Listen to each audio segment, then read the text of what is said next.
Stop. మనం కర్మ అనే పదాన్ని చాలా చీప్గా వాడేస్తున్నాం. పక్కోడికి ఏమైనా జరిగితే వాడి కర్మకు వాడే బాధ్యుడురా, మనకేమైనా జరిగితే నా కర్మరా బాబు. అసలు కర్మ అంటే ఏంటి? మ్యాజిక్కా, మూఢనమ్మకమా, లేదా దేవుడు కూర్చొని రాసిన రాత? ప్రాజెక్ట్ డీలో మనం ఫీలింగ్స్ మాట్లాడుకోము, ఫ్యాక్ట్స్ మాట్లాడుకుంటాం. Karma is not a magic, karma is physics. It is a pure raw data storage.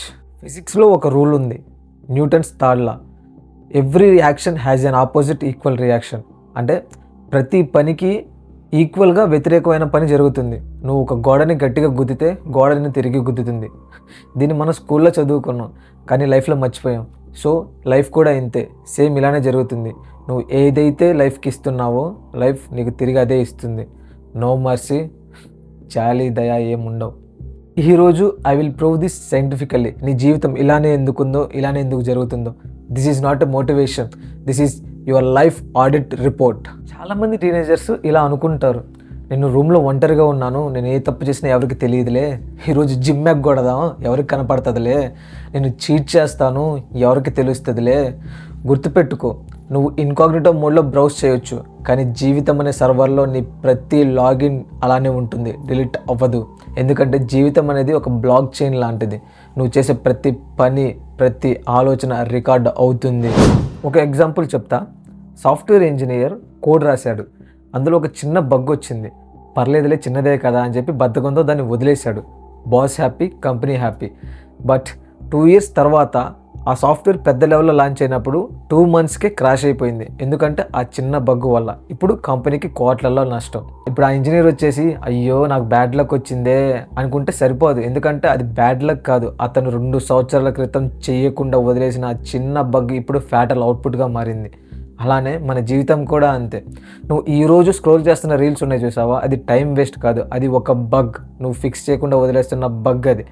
And నువ్వు జిమ్కి వెళ్ళకుండా జంక్ ఫుడ్ తింటూ ఇంట్లో కూర్చుంటావు తెలుసావా, అది ఒక వీక్నెస్. నువ్వు నీ బాడీలో కోడ్ చేస్తున్న వీక్నెస్. దాని పే ఆఫ్ నీకు ఇప్పుడు తెలియదు. ఒక్క 5 సంవత్సరాలు వెయిట్ చేయి. 5 సంవత్సరాల తర్వాత నీ ఫ్రెండ్స్ అందరూ బెంజ్ కార్లోనో, ఆడి కార్లోనో, పోర్షే కార్లోనో తిరుగుతున్నప్పుడు నువ్వు మాత్రం అక్కడ నించొని బస్ కోసం వెయిట్ చేస్తావు చూసావా, ఆ రోజు నా బ్యాడ్ లక్, నా కర్మ ఇలా ఉంది అని అనుకోకూడదు. ఎందుకంటే నువ్వు ఈరోజు చేస్తున్న కర్మ ఫలితం నువ్వు ఆ రోజు అనుభవిస్తావు.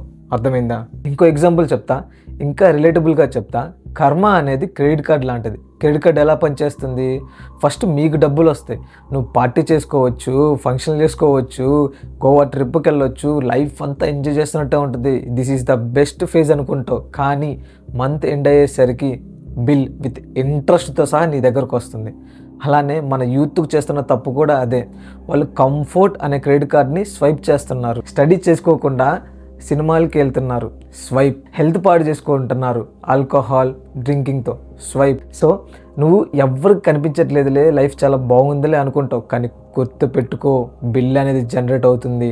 30 సంవత్సరాలు వచ్చేటప్పటికి ఆ క్రెడిట్ కార్డ్ బిల్లు మీ ముఖం మీద కొడుతుంది జీవితం. అప్పుడు నీకు హెల్త్ ప్రాబ్లమ్స్ వస్తాయి, ఫైనాన్షియల్ స్ట్రగుల్స్ వస్తాయి, రెస్పెక్ట్ ఉండదు.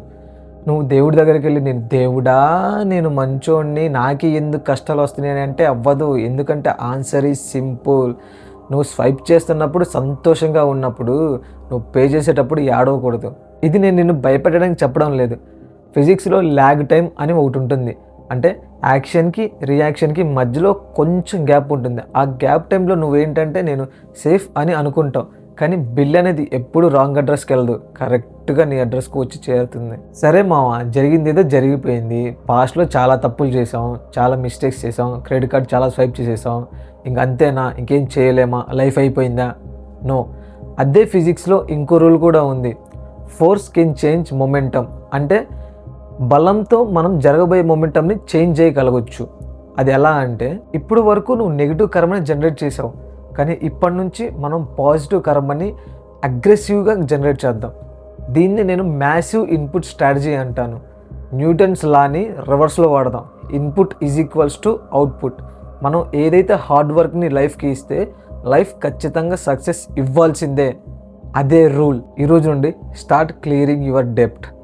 జిమ్కి వెళ్ళు, కొత్త స్కిల్ నేర్చుకో, మనీ సేవ్ చేసుకో. స్టార్టింగ్లో కష్టంగానే ఉంటుంది, కానీ ఒక్కసారి నువ్వు బిల్స్ అనేవి క్లియర్ చేయడం మొదలు పెడితే అలా కంటిన్యూగా చేసుకుంటూ వెళ్ళు. ఎందుకంటే 1 monthలో రిజల్ట్స్ ఎక్కడా రావు. నువ్వు 5 సంవత్సరాల నుంచి బాడీని పాడు చేసి 1 మంత్ జిమ్కి వెళ్ళి నాకు బాడీ రావట్లేదని కూర్చుంటే ఎంత చండాలంగా ఉంటుందో ఇది కూడా అలానే ఉంటుంది. సో అందుకని ఫస్ట్ నీ పాత బిల్స్ అన్నీ క్లియర్ చేసుకో.